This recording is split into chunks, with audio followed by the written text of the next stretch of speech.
Love, love, love till I feel the breath of the Spirit flowing in me. Welcome to Spirit of Life. I'm Geraldine Lee, your host, and our guest is Pamela Khoo.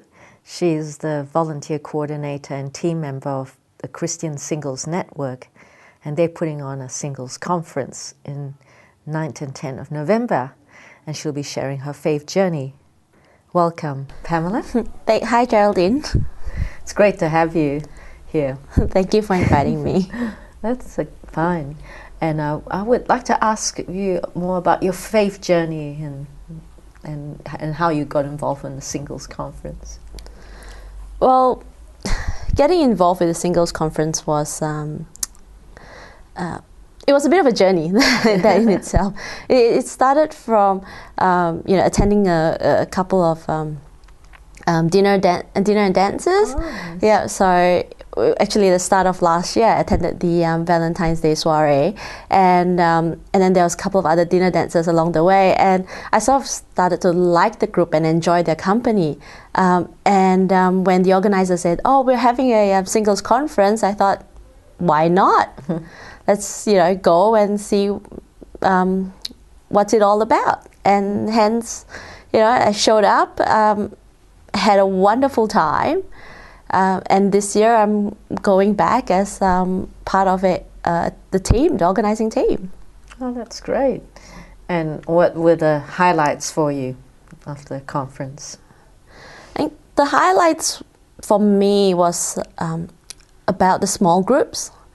So it was when after the talks and we were in our small groups, and we actually discussed the various topics of the workshops and the talks, and during those discussions you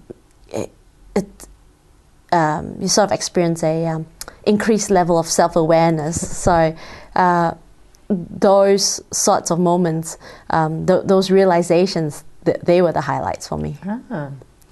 Yeah. Would you share some of those realizations, if that's okay, or was it a positive or negative realization? Well, there was a talk by, I think it was Helen Alcock, the first talk, and it was about blockages in your life. Uh-huh. And she invited everyone in the group to reflect on how your life is or how your life would be, and how would you feel? How do you feel now as your life as it is, and how would you feel if your life was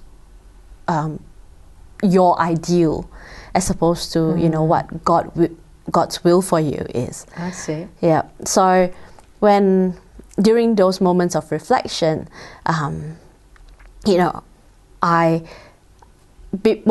should say before the talk, I had this image of what my life, or what I would like my life to be. Uh-huh. But during the talk, during the reflections, I sort of reflected on, or brought the image of what I would like my life to be. And I realized that it really wasn't as satisfying, or wouldn't be as exciting for me as, if I just let God's will, do its thing.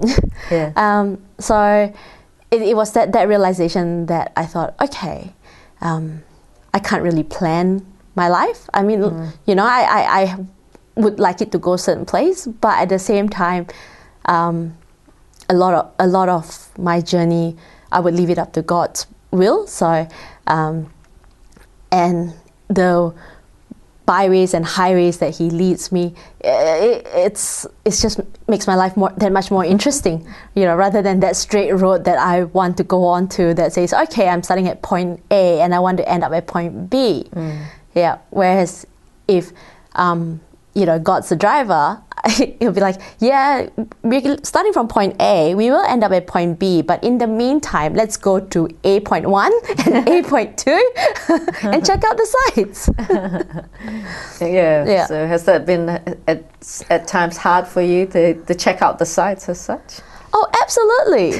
Absolutely. It is not without its challenges, you know. But then again, my prayer every day is let your will be done, and give me the grace to actually accept it. And the strength to actually go through with it. And you're a lawyer, so it's not always so black and white with the faith journey, is it?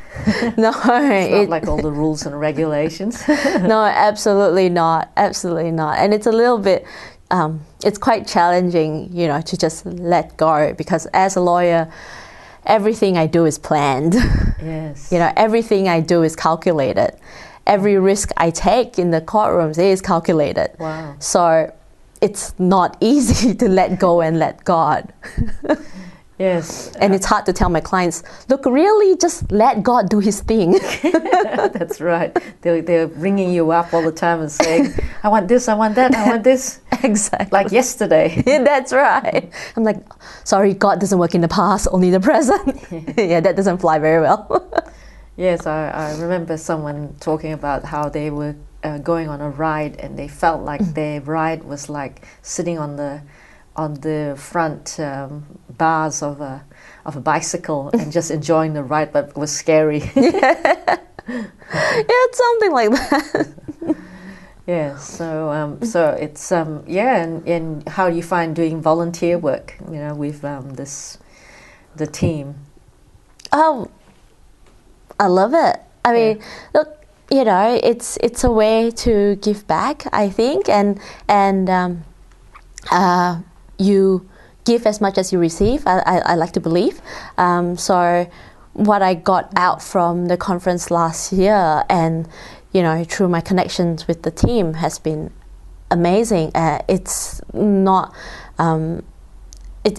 difficult for me to put my hand up and say, yep, fine, I'll help out, and I'll take on certain roles. You know, yes, it takes up your time, but I suppose you just have to go with it. Yeah, sacrifice. And yeah, no, it's excellent. We need to pause here for a break. Sure. You're watching Spirit of Life. We're going for a break now. Stay with us. Go till I be but breath of the Spirit flowing in me. Blow, blow, go till I be but breath of the Spirit flowing in me. Welcome back to Spirit of Life. I'm Geraldine Lee, your host, and our guest is Pamela Khoo. She's one of the team members of the Singles Conference. Welcome back, Pamela. Hi. You were talking about the sacrifice of being a volunteer, and what are some kind of positives do you see being involved in this Singles Conference? I wouldn't call being a volunteer a sacrifice. Mm-hmm. I think it's more, I look at it as more as a gift to myself. Because in giving, when you're, I suppose when you're a volunteer, when you're part of an organization, helping, part of a team organizing an event, you get to see how the event in itself affects people's lives. So that for me is the reward of being part of the team, being a volunteer. And people get to come up to you and discuss what they've been through, and or what their realizations were for that day. For me, I see that as the reason why I volunteer. It's not so much as it's a sacrifice, but rather that is the purpose. And you come with a lot of skills with law and management too. You've had experience managing, and so the conference is quite blessed to have you. Oh, it's a privilege that they've allowed me to be with part of the team. Yeah. And have you like seeing God working in the conference, last year? How did you see God working? It was just bringing everyone together. Everyone from all different walks of life came together. I'm sure every individual had their own piece of luggage or baggage. However, during that conference, none of that was evident. Everyone just, accepted each other. The small groups got together really quickly, and in fact, on Sundays, on Sunday, when new people came into the groups, some of the small groups I could see were saying, "Oh no, who's this new person into a little circle?" Yes. But then again, after that little hump, it was, "Oh yeah, okay, welcome this new person into a little circle." So it was beautiful. Oh, that's good. Yeah. Yeah, the sharing. I think, as you said, conferences give people an opportunity to start again, isn't it? Because when you're at home and with your family, or for our workmates, people expect a certain thing, and you sometimes can't crack the mold. Absolutely. But coming to a group always, it's a new beginning, isn't it? Absolutely. Absolutely. No one knows you. And you could be anybody you want to be. Yeah, and what do you see as some of the problems that singles suffer, that you could pick up at the conference and maybe amongst your friends that you know who are single?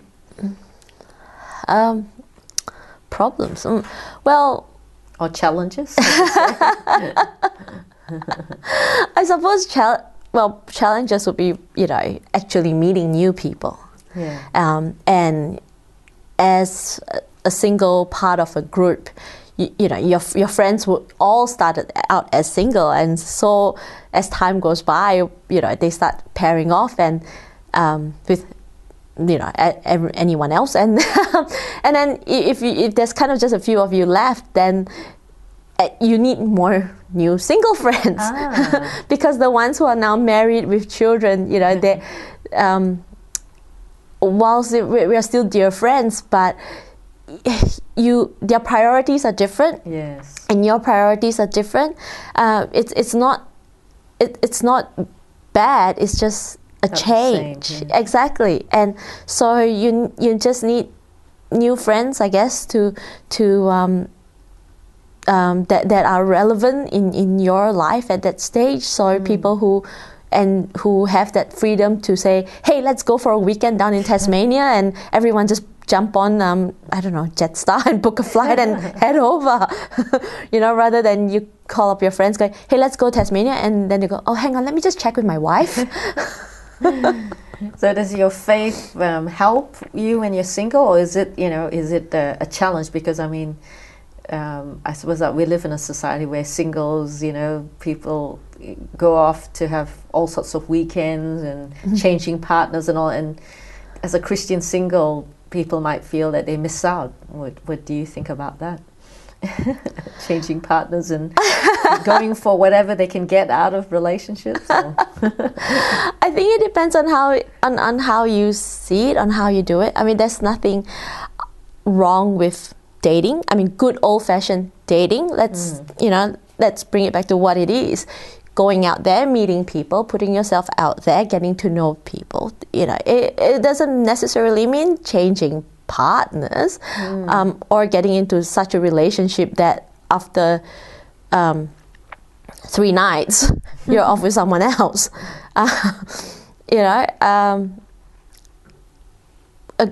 My group of friends, we all date, and the guys that we go out with know that we all date, and they date too, and sometimes it's in group dates. So so it's just actually meeting people, and when I suppose when you have that faith or when you have the belief, then you I suppose there are these boundaries that you meet new people within, I guess. Yes. Yeah. Yes, I suppose that could prevent. Some people can, in their desperation, can do things that can sometimes harm them, I suppose. You know, or get into relationships and quickly, and then find that the person's not the one they really want. Perhaps. Absolutely. I mean, the whole relationship expert right here, right? I think the key for me is just to really get to know people. Yes. And you can't get to know them within 6 hours. You know, you can't get to know them within 2 weeks, or, you know. So it's really, and that's what the old-fashioned dating is really for, yes. getting to know the person, spending time with the person, actually saying, I kind of like you, I think I will like you, you know, let's spend some time with each other and see where that goes. Yeah, I suppose with the singles conference, it's sort of like a group thing, the safety. Absolutely. I need to probably pause you there, but Sure. because we're going for a break. Yep. We're going for a break now, and we'll be back in a few minutes.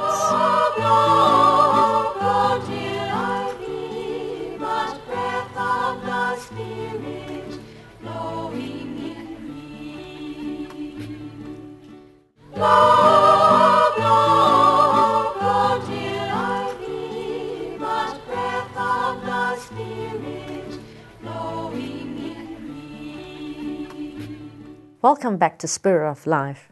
My name is Geraldine Lee, and our guest is Pamela Khoo. Welcome back, Pamela.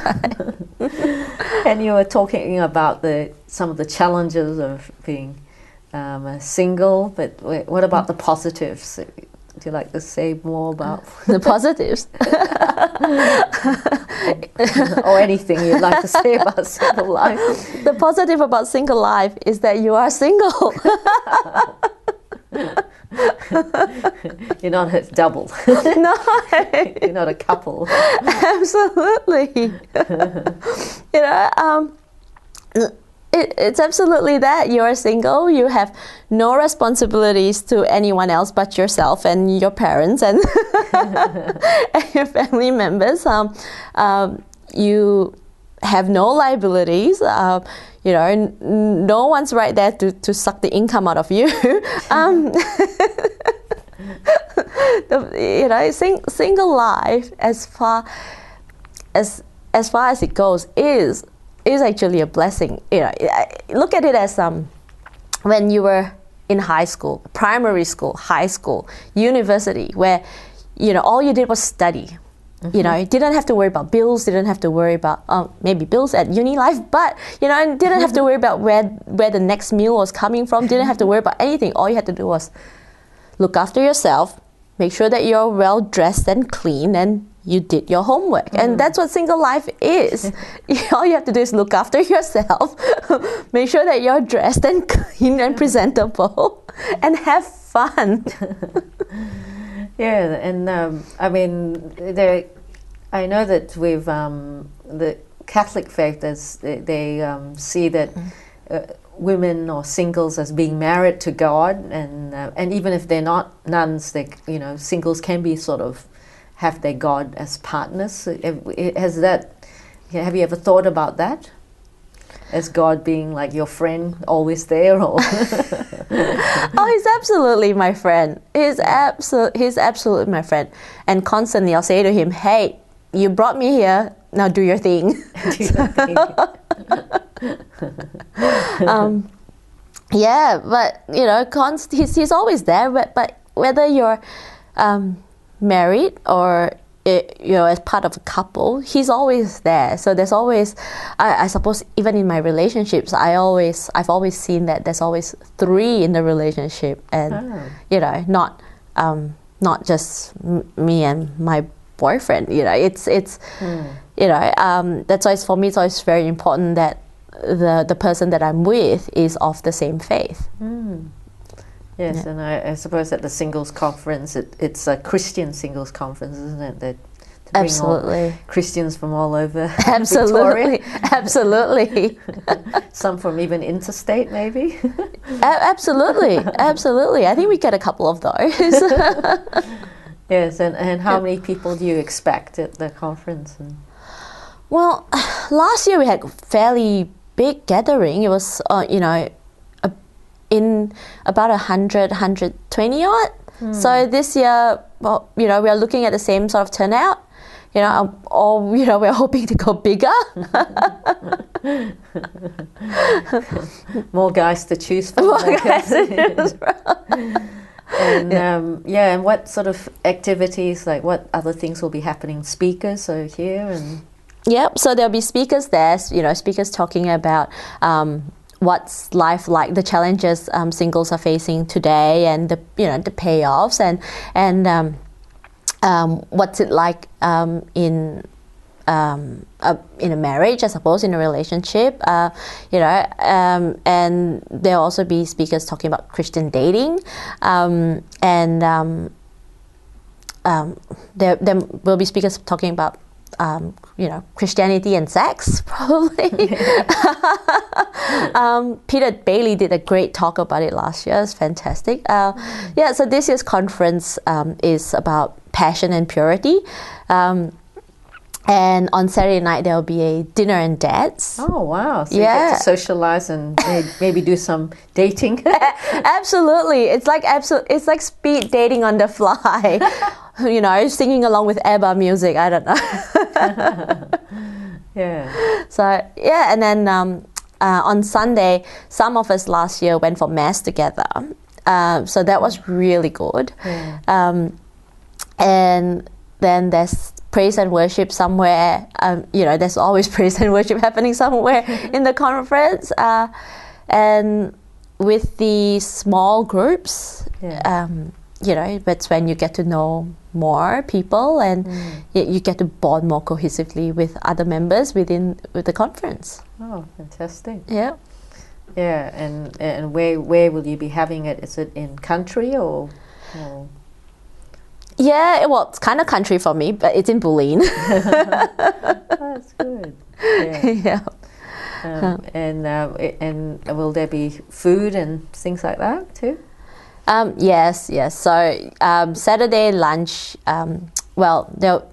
Usually the small groups might go off together for lunch at a nearby cafes. Oh. And then of course the dinner and dance. Well, the dinner's catered for, and the food was awesome last year, and this year we're looking to having just as fantastic a caterer. And of course Sunday lunch, usual, and and we finish at 5, and then there's always an after party. Yeah, and I suppose even though you're part of the team, you can meet someone. Anything can happen. Anything can happen. It's God's will, hey? Yeah. It sounds like a fantastic conference, and it'll be great. So, but our program's come to an end. Yeah. But it's been really good to have you, and thanks for sharing about your life being single, and also sharing about the conference that's coming up. Pleasure. But come for the conference. It'll be great fun. Well, you've been watching Spirit of Life, and the organisers of the Singles Conference have offered some half-price tickets. So if you'd like to get a ticket, and if you're single, just go on the website spiritoflifetv.net and email the organisers if you'd like a half-price ticket. And thank you for watching us, and goodbye. God bless you, and hope to see you next week.